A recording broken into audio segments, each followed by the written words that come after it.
जब कर्ण ने श्री कृष्ण से पूछा मेरा क्या दोष था।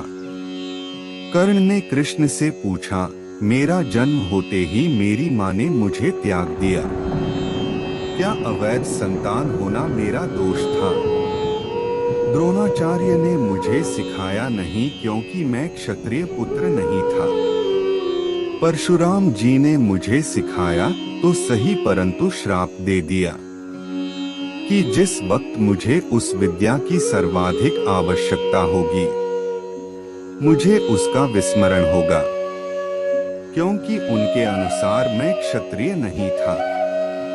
केवल संयोगवश एक गाय को मेरा बाण लगा और उसके स्वामी ने मुझे श्राप दिया, जबकि मेरा कोई दोष नहीं था।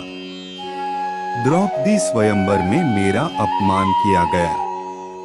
माता कुंती ने मुझे आखिर में मेरा जन्म रहस्य बताया भी तो अपने अन्य बेटों को बचाने के लिए। जो भी मुझे प्राप्त हुआ है दुर्योधन से ही हुआ है, तो अगर मैं उसकी तरफ से लड़ूं तो मैं गलत कहाँ हूँ। कृष्ण ने उत्तर दिया, कर्ण, मेरा जन्म कारागार में हुआ। जन्म से पहले ही मृत्यु मेरी प्रतीक्षा में घात लगाए थी। जिस रात मेरा जन्म हुआ उसी रात माता पिता से दूर किया गया। तुम्हारा बचपन खड्ग, रथ, घोड़े, धनुष्य और बाण के बीच उनकी ध्वनि सुनते बीता। मुझे ग्वाले की गौशाला मिली, गोबर मिला और खड़ा होकर चल भी पाया। उसके पहले ही कई प्राणघातक हमले झेलने पड़े। कोई सेना नहीं, कोई शिक्षा नहीं, लोगों से ताने ही मिले कि उनकी समस्याओं का कारण मैं हूँ। तुम्हारे गुरु जब तुम्हारे शौर्य की तारीफ कर रहे थे, मुझे उस उम्र में कोई शिक्षा भी नहीं मिली थी। जब मैं 16 वर्षों का हुआ तब कहीं जाकर ऋषि सांदीपन के गुरुकुल पहुंचा। तुम अपनी पसंद की कन्या से विवाह कर सके।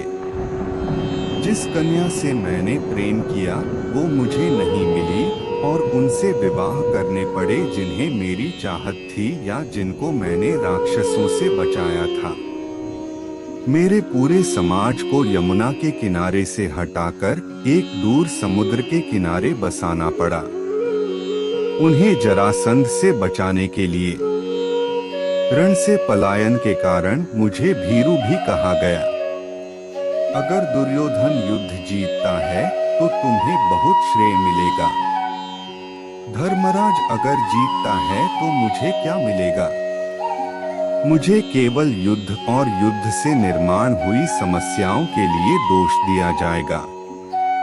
एक बात का स्मरण रहे कर्ण, हर किसी को जिंदगी चुनौतियां देती है, जिंदगी किसी के भी साथ न्याय नहीं करती।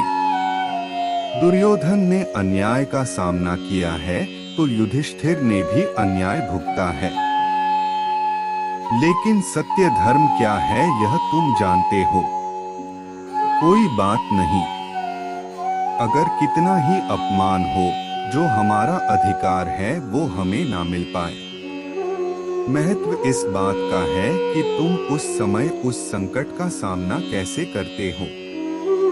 रोना धोना बंद करो कर्ण, जिंदगी न्याय नहीं करती इसका मतलब यह नहीं होता कि तुम्हें अधर्म के पथ पर चलने की अनुमति है।